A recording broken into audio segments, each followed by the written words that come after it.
Hello everyone, एक बार फिर से स्वागत आप सभी का मेरे यूट्यूब चैनल में। आज हम पढ़ेंगे एनसीईआरटी बुक हिंदी क्लास 5 रिमझिम का चैप्टर नंबर 15, जिसका नाम है बिशन की दिलेरी और इसके राइटर हैं प्रतिभा नाथ। जो ये हम चैप्टर पढ़ने वाले हैं, इस चैप्टर में हम एक छोटे से बच्चे की कहानी पढ़ने वाले हैं जिसका नाम है बिशन, यानी बिशन की दिलेरी। बिशन जो एक छोटा सा बच्चा है जो 10 ईयर का है। दिलेरी का मतलब होता है बहादुरी, यानी बिशन की बहादुरी। तो चलो अब हम चैप्टर को स्टार्ट करते हैं। सुबह का समय था, पहाड़ों के पीछे से सूरज झांक रहा था, यानी सुबह सुबह का समय था और पहाड़ों के पीछे से जो सूरज है वो झांक रहा था, यानी जो पहाड़ है उसके पीछे थोड़ी थोड़ी लालिमा हमें दिखाई दे रही थी कि सूरज निकलने वाला है, यानी सूरज झांक रहा था। 10 वर्ष का बिशन घर से बाहर निकल आया। 10 वर्ष यानी 10 ईयर का बिशन है वो घर से बाहर निकल आया। वह रोज इसी समय इसी रास्ते से कंदरल दत्ता के फार्म हाउस पर जाता है। कंदरल दत्ता की पत्नी पढ़ाई में उसकी मदद करती है, यानी जो बिशन है उसकी मदद है वो कंदरल दत्ता की पत्नी करती है। तो वह पढ़ाई करने के लिए बिशन है वो कंदरल दत्ता के फार्म हाउस पर जाता था। सुबह सुबह फार्म में लगे सेबों के बाग में कीटनाशक दवा का छिड़काव हो रहा था, यानी सुबह सुबह जो सेबों के बाग में कीटनाशक का छिड़काव चल रहा था और बहुत तड़के काम शुरू हो जाता था। तड़के यानी सुबह बहुत जल्दी। बिशन पगडंडी से अभी सड़क तक आ ही रहा था कि उसे गोली चलने की आवाज़ सुनाई दी, यानी बिशन है। पगडंडी उसको बोलते हैं जो खेतों में छोटे छोटे रास्ते बनाए हुए होते हैं। तो जो बिशन है वो पगडंडी से अभी सड़क तक आ ही रहा था, यानी आने वाला ही था कि उसे गोली चलने की आवाज़ सुनाई दी।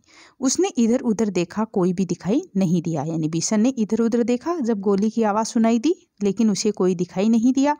वह कुछ ही दूर चला था कि उसे फिर गोली चलने की आवाज़ सुनाई दी, यानी बिशन है थोड़ी दूर ही चला था तो उसे फिर गोली चलने की आवाज़ सुनाई दी।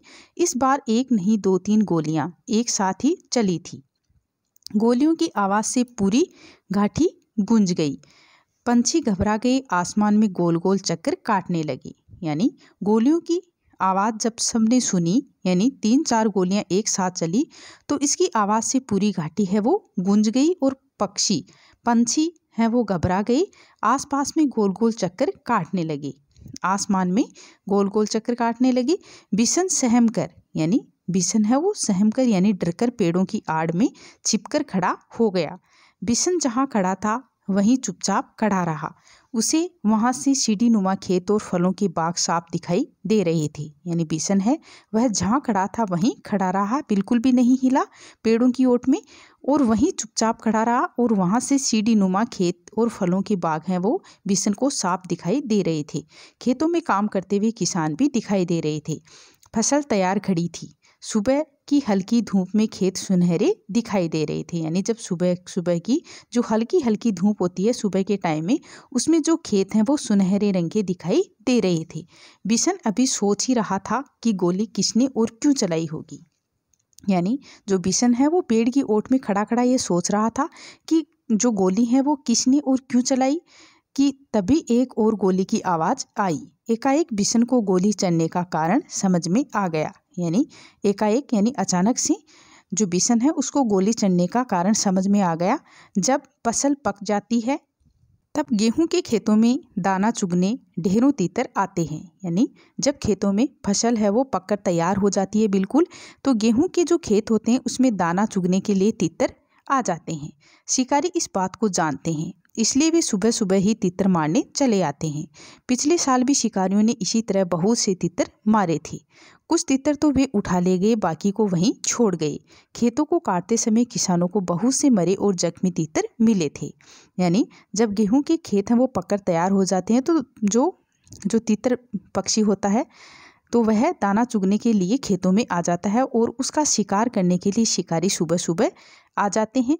और जब पिछली बार किसानों ने खेतों की कटाई की तो उसको उस टाइम मतलब ऐसे बहुत सारे तीतर हैं वो कुछ मरे हुए कुछ जख्मी हैं वो तीतर मिले थे। बिशन ने सोचा कितना दुख पहुंचाने वाला काम करते हैं ये शिकारी, यानी बिशन सोच रहा है कि कितना दुख पहुंचाने वाला काम करते हैं ये शिकारी। वह समझ गया कि शिकारी ही तीतरों पर गोलियां चला रहे हैं, यानी इतनी देर जो बिशन है वो सहमा हुआ सा पेड़ की ओट या आड़ में खड़ा था। वह अब समझ गया कि ये गोलियां हैं वो शिकारी चला रहे हैं तितरों को मारने के लिए, इसलिए वह पेड़ों के बीच से निकलकर खेतों के किनारे किनारे चढ़ने लगा। अब वह चलते चलते सोच रहा था कि इन शिकारियों को सबक सिखाया जाना चाहिए, लेकिन उन्हें कैसे सबक सिखाया जाए यह उसकी समझ में नहीं आ रहा था। तभी उसके पाँव के पास सरसराहट सी हुई। यानी किशन ये सोच रहा था कि ये इन शिकारियों को सबक सिखाया जाए, पर उसकी समझ में ये नहीं आ रहा था कि उसे सबक कैसे सिखाया जाए। तभी उसके पाँव यानी पैर के पास सरसराहट की सी आवाज़ आई। उसने देखा एक घायल तितर गेहूं की बालियों के बीच फंसा झटपटा रहा है। बिशन वहीं घुटनों के बल बैठ गया। उसने घायल तितर को पकड़ने के लिए हाथ बढ़ाया, लेकिन घबराया हुआ तितर छिटककर खेत के और अंदर चला गया। यानी जब बिशन ने तितर को पकड़ने के लिए, जो घायल तितर था उसको पकड़ने के लिए अपना हाथ आगे बढ़ाया, तो जो तितर है वो पहले से ही घबराया हुआ था, तो वह और आगे खेत के अंदर चला गया। बिशन जानता था कि शिकारी इस तितर को ढूंढ नहीं पाएंगे और घायल तितर यहीं तड़प तड़प कर मर जाएगा। उसने स्वेटर उतारा और मौका देखकर तितर पर डाल दिया। तितर स्वेटर में फंस गया तो बिशन ने उसे पकड़ लिया और बिशन ने उसे अपने सीने से चिपका लिया। यानी जो तितर है उस पर किशन ने अपनी स्वेटर डाली और उसे पकड़कर अपने सीने से चिपका लिया और खेत में से निकलकर पहाड़ी की ओर भागने लगा। वह इतना तेज चल रहा था मानो उसके पंख लग गए हों। यानी किशन है वो इतना तेज चल रहा था मानो उसके पंख लग गए हों। बहुत ही तेज गति से वह चल रहा था। कंदरल दत्ता के घर के रास्ते में एक तरफ गेहूं के खेत थे और दूसरी तरफ कंटीले तारों की बाड़। यानी जो कंदरल दत्ता है, कंदरल दत्ता यानी जो सेना में एक अधिकारी का पद होता है कंदरल का, तो जो कंदरल दत्ता है उसके घर के रास्ते में एक तरफ तो गेहूं के खेत थे और दूसरी तरफ है वो कंटीले तारों की बाड़ थी। बिशन वैसे तो कंटीले तारों की बाड़ में से होकर निकल सकता था, परंतु इस समय वह दोनों हाथों से तितर को पकड़े हुए था। तितर को संभालना बहुत जरूरी था, इसलिए वह खेतों के साथ साथ छिप छिप कर चलने लगा ताकि शिकारी उसे देख न ले। वह कुछ ही दूर गया कि पीछे से भारी सी आवाज आई। यानी बिशन है वो कुछ ही दूर चला था कि पीछे से उसे भारी सी आवाज़ आई कि लड़के रुक जा, नहीं तो मैं गोली मार दूंगा। लेकिन बिशन नहीं रुका। यानी ये सुनने के बाद भी बिशन है वो नहीं रुका। वह चुपचाप चलता रहा। यानी बिना बोले वह चलता रहा। रुकता है या नहीं, यानी फिर पीछे से आवाज़ आई कि रुकता है या नहीं। उस आदमी ने दोबारा चिल्लाकर कहा। तब तक बिशन कंटीले तारों के पास आ गया था। उसका दिल तेजी से धड़कने लगा। यानी जो बिशन है उसका दिल है वो तेजी से धड़कने लगा। आगे बढ़ना मुश्किल लग रहा था, लेकिन फिर भी वह रुका नहीं और नहीं उसने कोई जवाब दिया। यानी बिशन ने कोई जवाब नहीं दिया। तभी बिशन को भारी भरकम जूतों की आवाज़ सुनाई दी। यानी कोई उसके पीछे पीछे आ रहा है, ऐसे उसे भारी भरकम जूतों की आवाज़ सुनाई दी तो तेजी से उसके पास आती जा रही थी। यानी जो भारी भरकम जूते हैं उसकी आवाज़ है वो तेजी से बिशन के पास आ रही थी। पीछे से आ रहा शिकारी गुस्से में जोर जोर से चिल्ला रहा था, मैं तुझे देख लूँगा, तू मेरा शिकार चुरा कर नहीं ले जा सकता। यानी जो शिकार है वो चिल्ला रहा था कि मैं तुझे देख लूँगा, तू मेरा शिकार चुरा कर नहीं ले जा सकता। बिशन के लिए आगे निकल भागने का रास्ता नहीं था। अगर वह सड़क से जाता तो शिकारी को साफ दिखाई दे जाता, इसलिए उसने खेतों के छोटे रास्ते से जाना तय किया। खेतों से आगे के रास्ते में कांटेदार झाड़ियाँ थी। बिशन उसी रास्ते पर घुटनों के बल चढ़ने लगा। बहुत संभल कर चलने पर भी उसके हाथ पांव पर कांटों की बहुत सी खरोंचें उभर आई। यानी जो बिशन है वह घुटनों के बल चलने लगा था, यानी चल रहा था, लेकिन वह इतना संभल कर चल रहा था, फिर भी उसके हाथ पांव पर कांटों की बहुत सी खरोंचें उभर आई थी। खरोंचों से खून भी निकलने लगा। उसकी कमीज की एक आस्तीन भी फट गई। वह जानता था कि कमीज फटने पर उसे माँ से डांट खानी पड़ेगी। यानी उसकी कमीज है उसकी एक आस्तीन भी फट गई थी और वह ये भी जानता था कि उसकी कमीज फटने पर उसे माँ की डांट है वो खानी पड़ेगी। पर बिशन को इस बात का संतोष था कि वह अब तक तितर की जान बचाने में कामयाब रहा।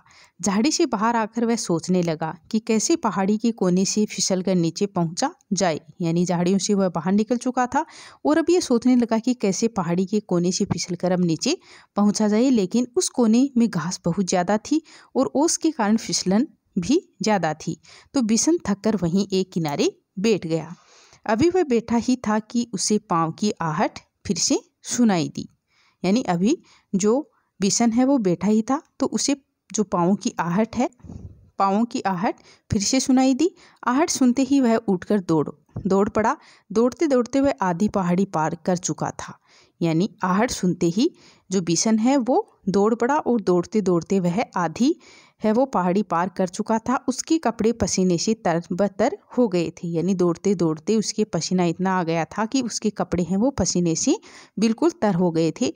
फिर भी वह रुका नहीं और किसी तरह कंदरल दत्ता के फार्म हाउस के पिछवाड़े पहुंची गया। यानी जो बिशन है वो कंदरल दत्ता के फार्म हाउस के पिछवाड़े यानी पीछे पहुंच गया था। पिछवाड़ी दरवाज़ा खुला था, यानी जो पीछे का दरवाज़ा है वो खुला था। उसने ताड़ के पेड़ का सहारा लिया और फार्म हाउस के अंदर पहुंच गया। तित्र को वह बड़ी सावधानी के साथ अपने सीने से लगाए हुए था। यानी तित्र को किसी प्रकार की कोई परेशानी ना हो, वह उसे सावधानी के साथ अपने सीने से लगाए हुए था। फार्म हाउस में खामोशी थी। बस रसोई घर से प्रेशर कुकर की सीटी की आवाज़ है वो आ रही थी। यानी फार्म हाउस में खामोशी थी, बिल्कुल शांत थी। बस रसोई घर से प्रेशर कुकर की सीटी की आवाज़ सुनाई दे रही थी। मुर्गियां अभी अपने दबड़े में थी, यानी अपने घर में थी, और गुलाब चंद सामने का बरामदा साफ कर रहा था। अचानक कंदरल साहब का अल्सेशियन कुत्ता, अल्सेशियन है वो कुत्ते का नाम है, वो कुत्ता जोर जोर से भौंकने लगा। वह किसी अजनबी को देखकर ही इस तरह भौंकता है। बिशन समझ गया कि शिकारी इधर ही आ रहे हैं। यानी जो कंदरल साहब का जो कुत्ता था अल्सेशियन, वह किसी अजनबी को देखकर ही जोर जोर से इस तरह से भौंकता था। तो बिशन ने अंदाज लगा लिया, समझ गया कि शिकारी ही इधर आ रहे हैं, तभी ये जो कुत्ता है वो इतनी जोर जोर से भौंक रहा है। उसने इधर उधर देखा ताकि वह तितर को कहीं अच्छी तरह से छिपा सके। एक और शेड के नीचे बहुत सारा कबाड़ पड़ा था, उसी में एक टूटी टोकरी बिशन को दिखाई दे गई। ये ठीक है सोचते हुए उसने तितर को टोकरी में रखकर स्वेटर से ढक दिया। यानी कबाड़ में उसे एक टोकरी मिल गई, तो उस टोकरी में तितर को बिठाकर उसने अपनी जो स्वेटर थी उससे उसको ढक दिया। घायल तितर घबराया हुआ था, इसलिए वह चुपचाप पड़ा रहा। तितर को छुपाने के बाद बिशन ने सोचा कि अब बाहर चलकर देखना चाहिए, पर वह शिकारियों के सामने भी नहीं पड़ना चाहता, यानी वह नहीं जाना चाहता था। इसलिए उसने छत पर चढ़कर बैठना ठीक समझा। यानी बिशन ने सोचा कि वह सीधे तौर पर शिकारियों के सामने नहीं जा सकता या नहीं जाना चाहता है, इसलिए उसने छत पर चढ़कर बैठना ठीक समझा। बिना सीढ़ी के छत पर चढ़ना उसके लिए बहुत ही आसान काम था। वह अक्सर इस शेड की ढलवां छत के सहारे ऊपर चढ़ जाता था। यानी जो बिशन है वो बिना सीढ़ी के छत पर चढ़ जाता था। बहुत ही आसान काम था उसके लिए, क्योंकि वह अक्सर शेड की जो ढलवां छत है उसके सहारे ऊपर चढ़ जाता था। बिशन लकड़ी के खंभे पर बंदर की तरह छलांग लगाकर लटक गया और ऊपर की ओर खिसकते हुए छत पर जा पहुंचा। खपरेल की ढलावदार छत थी, इसलिए वह चिमनी के पीछे छिपकर बैठ गया ताकि वह किसी और को दिखाई न दे, लेकिन वह स्वयं सब कुछ देख सके। यानी जो बिशन है वो चिमनी के पीछे छिपकर बैठ गया था ताकि उसे तो सब कुछ दिखाई दे, लेकिन वह किसी को यानी दूसरों को सबको दिखाई नहीं दे। उसने देखा कि दो शिकारी इधर ही चले आ रहे हैं और उनको देखकर कंदरल साहब का अल्सेशियन कुत्ता जोर जोर से भौंक रहा है। कंदरल ने कुत्ते को डांटा, चुप रहो, पर वह नहीं माना। पिछले दोनों पांवों पर खड़े हो वह उछल उछल कर भौंकने लगा। यानी जो कंदरल साहब का जो कुत्ता है वह पिछले दोनों पांवों पर खड़ा होकर वह उछल उछल कर भौंकने लगा। वे दोनों शिकारी करीब आ गए तो कंदरल ने रोबदार आवाज में पूछा, कौन हो तुम? यहाँ किस लिए आए हो? साहब हम शिकारी हैं, हर साल यहाँ शिकार के लिए आते हैं। अच्छा, तो तुम्ही लोगों की गोलियां की आवाज़ गूंज रही थी? तो कंदरल साहब ने कहा कि अच्छा, तुम्हारी जो गोलियां हैं उसकी आवाज़ ही गूंज रही थी सुबह से?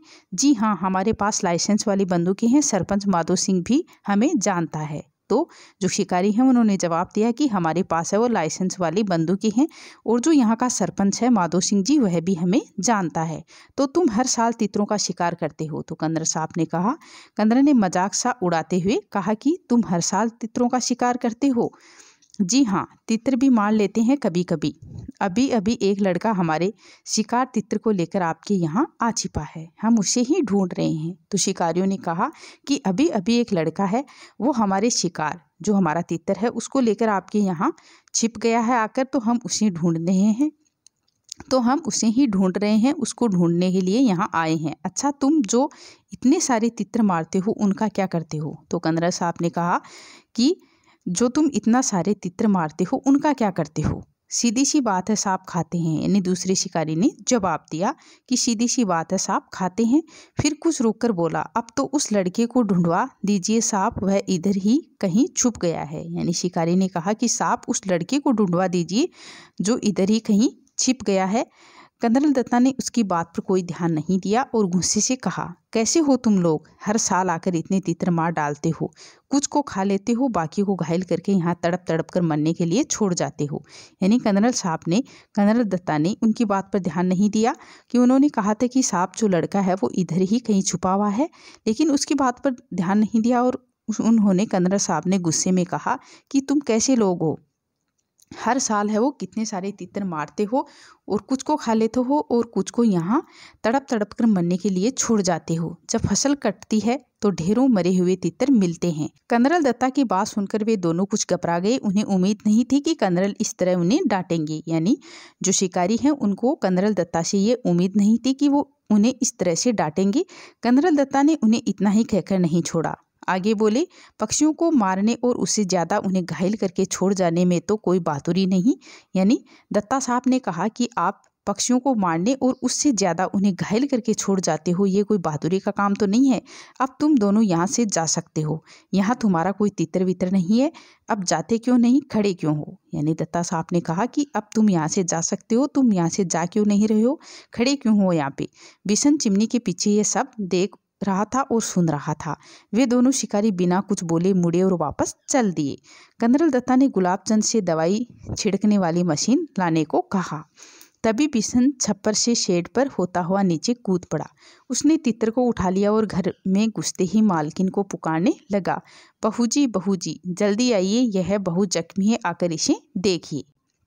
यानी जो बिशन है वो छत की जो छप्पर से शेड पर होता हुआ नीचे कूदा और उसने तितर को उठा लिया और घर में घुसते ही वह अपनी मालकिन को पुकारने लगा कि बहूजी आप जल्दी आइए, और जो ये तितर है वो बहुत ही जख्मी है, तो इसे आकर देखिए। बिशन की आवाज़ सुनकर कनरल दत्ता भी अंदर जा पहुंचे और बोले, अच्छा तो तितर चुराने वाला लड़का तू ही है। यानी बिशन की आवाज़ जब कनरल दत्ता ने सुनी तो वे अंदर गए और उन्होंने कहा कि अच्छा तो तितर चुराने वाला लड़का तू ही था।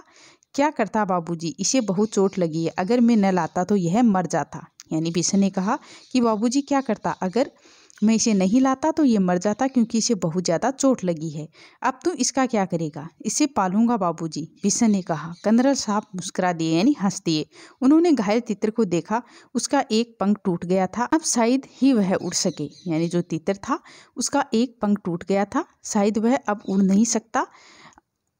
जाओ दवाइयों का बक्सा लेकर आओ। बिशन दौड़कर बक्सा ले आया। कनरल दत्ता ने तितर के पैरों का जख्म साफ किया, फिर दवाई लगा दी। यानी कनरल दत्ता ने तितर के पैरों का जो जख्म था, जो घाव था, उसको साफ किया और फिर उसकी दवाई लगा दी। पंख को फैलाकर टेप लगा दिया ताकि वह ज़्यादा हिले डुले नहीं। फिर उन्होंने बिशन से कहा, बिशन अगर तुम इसे गेंदे के पत्तों का रस दिन में 2-3 बार पिलाओगे तो ये जल्दी ठीक हो जाएगा। तब तक बहूजी एक टोकरी में दलिया ले आई और तितर को दलिया खिलाते हुए बोली, इसे रोज़ दलिया भी खिलाना बिशन, तितर को दलिया बहुत ही पसंद होता है। यानी जो बिशन की जो मालकिन थी वह दलिया लेकर आई और उन्होंने बिशन से कहा कि जो तितर है उसको दलिया बहुत पसंद होता है, तो आप उसे दलिया खिलाना, तब तो यह बिशन के पीछे पीछे ही घूमता रहेगा। कनरल ने हंसते हुए कहा। यानी जो कनरल साहब हैं उसने हंसते हुए कहा कि तब तो ये तितर है वो बिशन के पीछे पीछे ही घूमेगा। अच्छा बिशन, तुम जानते हो तितर कैसे बोलता है? बहूजी ने पूछा। बिशन ने अपने हाथों को मुँह पर रखकर तितर की आवाज़ निकाली, क्वाक क्वाक क्वाक। यानी जो बिशन है वो अपने दोनों हाथों को मुँह पर रखकर तितर की आवाज़ निकाली कि ऐसे तितर है वो बोलता है। तो कनरल दत्ता ठहाका मारकर हंस पड़ी। यानी जब बिशन ने तितर की आवाज़ निकाली तो कनरल साहब हैं वो ठहाका मारकर यानी ज़ोर ज़ोर से हंसने लगे, हंस पड़े। बहूजी भी मुँह पर पल्लू रखकर हंसने लगी और जो बिशन की मालकिन है वह भी ज़ोर ज़ोर से हंसने लगी।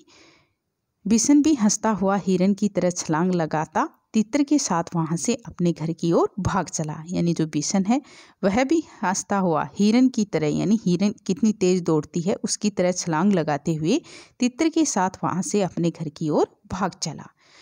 तो गाइस जो हमारा ये चैप्टर है बिशन की दिलेरी, तो इस चैप्टर में बिशन ने बहादुरी का काम किया है जो हर कोई नहीं कर सकता, और वो काम है एक पक्षी की जान बचाना, और वह पक्षी है तितर, यानी शिकारियों द्वारा तितर को घायल कर दिया गया था और बिशन उस घायल तितर को किस तरह से बचाता है, उसका इलाज करता है। तो उसकी जान किस तरह से बचाई, तो यह है बिशन ने बहुत ही बहादुरी का काम किया। तो गाइज अगर आपको मेरा ये चैप्टर अच्छा लगा हो तो प्लीज़ चैनल को सब्सक्राइब करें, वीडियो को लाइक करें, शेयर करें और बेल आइकन की घंटी को दबाएं ताकि मेरे आने वाले वीडियो का नोटिफिकेशन आपको मिलता रहे। Thank you guys.